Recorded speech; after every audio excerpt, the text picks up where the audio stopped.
राधे राधे। राधा रानी की कृपा आप सब पर बनी रहे। आज हम अगन मास के गुरुवार की कथा सुनेंगे। तो चलिए हम अपनी कथा शुरू करते हैं। सौराष्ट्र में भद्रशर्वा नाम के राजा थे। वे बड़े पराक्रमी राजा थे। 4 वेद, 6 शास्त्र, 18 पुराणों का उन्हें ज्ञान था। उनकी रानी का नाम सूरज चंद्रिका था। रानी दिखने में सुंदर और सुलक्षणा थी तथा पतिव्रता थी। उन दोनों को 7 पुत्र तथा उसके बाद एक कन्या का वरदान मिला था। कन्या का नाम श्याम बाला था। एक बार महालक्ष्मी जी के मन में आया कि जाकर उस राजा के राजप्रसाद में रहे। इससे राजा को दुगनी धन दौलत की प्राप्ति होगी और वह इस धन दौलत से अपनी प्रजा को और सुख दे पाएगा। गरीब के घर अगर रहे और उसे धन दौलत प्राप्त हो तो वह स्वार्थी की तरह केवल अपने ऊपर ही खर्च करेगा। यह सोचकर श्री महालक्ष्मी जी ने बूढ़ी ब्राह्मणी स्त्री का रूप धारण किया। हाथ में लाठी लिए लाठी के सहारे रानी के द्वार पर पहुंची। यद्यपि उन्होंने बूढ़ी औरत का रूप धारण किया था पर उनके चेहरे पर देवी का तेज था। उन्हें देखते ही एक दासी सामने आई। उसने इनका नाम धाम काम धर्म पूछ डाला। वृद्ध ब्राह्मणी का रूप धारित माता लक्ष्मी ने कहा, बालिके मेरा नाम कमला है। मेरे पति का नाम भुवनेश है। हम द्वारिका में रहते हैं। तुम्हारी रानी पिछले जन्म में एक वैश्य की पत्नी थी। वह वैश्य गरीब था। दरिद्रता के कारण हर रोज घर में झगड़े होते थे तथा उसका पति रोज उसे मारता था। इन बातों से तंग आकर वह घर छोड़कर चली गई तथा वन जंगल में खाली पेट भटकने लगी। उसकी इस दुर्दशा पर मुझे दया आई। तब मैंने उसे सुख संपत्ति देने वाली श्री महालक्ष्मी की कथा सुनाई। मेरे कहने पर उसने श्री महालक्ष्मी का व्रत किया। श्री महालक्ष्मी प्रसन्न हुई। उसकी गरीबी दूर हुई। उसका घर संसार दौलत संतति संपत्ति से भर गया। बाद में पति पत्नी दोनों परलोक सिधारे। लक्ष्मी व्रत करने के कारण वे लक्ष्मी लोक में रहे। उन्होंने जितने साल महालक्ष्मी का व्रत किया उतने 1000 साल उन्हें सुख भोग मिला। इस जन्म में उसका जन्म राजघराने में हुआ है परंतु वह श्री महालक्ष्मी का व्रत करना भूल गई है। उसे यह याद दिलाने मैं यहाँ आई हूँ। बुढ़िया की बातें सुनकर दासी ने उन्हें प्रणाम किया तथा श्री महालक्ष्मी का व्रत किस तरह किया जाए इस बारे में पूछा। बुढ़िया रूप धारण किए हुए श्री महालक्ष्मी माता ने दासी को पूजा की विधि तथा महिमा बतलाई। इसके बाद वह दासी माता को प्रणाम कर रानी को बताने अंदर चली गई। राज वैभव में रहते हुए रानी को अपने ऐश्वर्य का बहुत घमंड हुआ था। संपत्ति तथा अधिकार की वजह से वह उन्मत्त हो गई थी।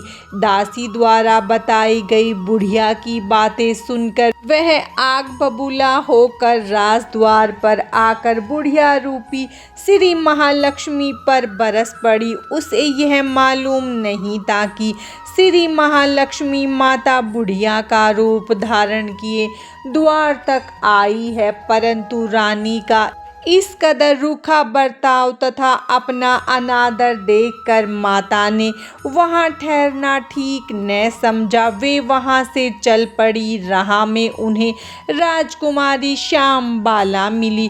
उन्होंने श्याम बाला को सारी बात बतलाई। श्याम बाला ने अपनी ओर से श्री महालक्ष्मी माता से क्षमा मांगी। माता को उस पर दया आई। उन्होंने श्याम बाला को श्री महालक्ष्मी व्रत के बारे में बताया। उस दिन अघन माघ शीष माह का पहला गुरुवार था। श्यामबाला ने परम श्रद्धा से श्री महालक्ष्मी का व्रत रखा। फलस्वरूप राजा सिद्धेश्वर के सुपुत्र मालाधर से उसका विवाह हुआ।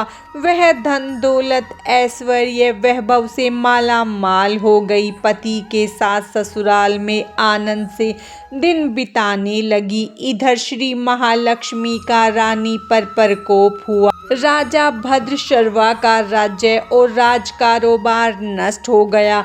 यहाँ तक कि खाने के लाले पड़ गए। ऐसी हालत में एक दिन रानी ने राजा से निवेदन किया, हमारा दामाद इतना बड़ा राजा है, धनवान है, ऐश्वर्यशाली है, क्यों न उसके पास जाए, अपना हाल उसे बताए, वह जरूर हमारी मदद करेगा। इस बात पर राजा भद्रशर्वा दामाद के पास रवाना हुए। राज्य में पहुंचकर एक तालाब के किनारे थोड़ी देर विश्राम करने के लिए ठहरे। तालाब से पानी लेने आते जाते दासियों ने उन्हें देखा। उन्होंने विनम्रता से उनकी पूछताछ की। जब उन्हें यह मालूम हुआ कि वे रानी श्यामबाला के पिता हैं तो दौड़ते हुए जाकर उन्होंने रानी को सारी बात बतलाई। रानी ने दासी के हाथ राज परिधान भेजकर बड़े ठाट से उनका स्वागत तथा आदर सत्कार किया, खान पान कराया। जब वे लौटने लगे तो सोने की मोहरों से भरा घड़ा दिया। राजा भद्रशर्वा जब वापस लौटे तो उन्हें देखकर रानी सूरज चंद्रिका खुश हुई। उन्होंने सोने की मोहरों से भरे घड़े का मुंह खोला, पर हाय भगवान, घड़े में धन के बदले कोयले मिले। यह सब श्री महालक्ष्मी के प्रकोप से हुआ था। इस प्रकार दुर्दशा में और कई दिन बीत गए। इस बार रानी स्वयं अपनी कन्या के पास गई। वह दिन अगन माह का अंतिम गुरुवार था। श्यामबाला ने श्री महालक्ष्मी का व्रत किया, पूजा की, अपनी माता से भी व्रत करवाया। इसके बाद रानी अपने घर आई। श्री महालक्ष्मी का व्रत रखने पर उसे फिर से अपना राजपाट, धन दौलत, ऐश्वर्य प्राप्त हुआ। वह फिर से सुख शांति और आनंदमय जीवन बिताने लगी। कुछ दिनों बाद राजकन्या श्यामबाला अपने पिता के घर आई। उसे अपने घर देखकर सूरज चंद्रिका को पुरानी बातें याद आई। यहीं की श्यामबाला ने अपने पिता को घड़ा भर कोयला दिया था और उसे तो कुछ भी नहीं दिया था। इसी कारण श्यामबाला को पिता के घर आने पर उसका कोई आदर आतिथ्य नहीं हुआ, बल्कि अनादर हुआ। पर उसने इस बात का बुरा नहीं माना। अपने घर लौटते समय उसने पिता के घर से थोड़ा नमक ले लिया। अपने घर लौटने पर उसके पति ने पूछा, अपने मायके से क्या लाई हो? इस पर उसने जवाब दिया, वहाँ का सार लाई हूँ।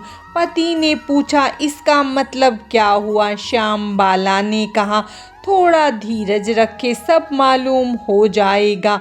उस दिन श्यामबाला ने सारा भोजन नमक डाले बिना बनाया और परोसा। पति ने खाना चखा। सारा खाना नमक बिना था, इसीलिए स्वाद न आया। फिर श्यामबाला ने थाली में नमक डाला, इससे सारा भोजन स्वादिष्ट लगने लगा।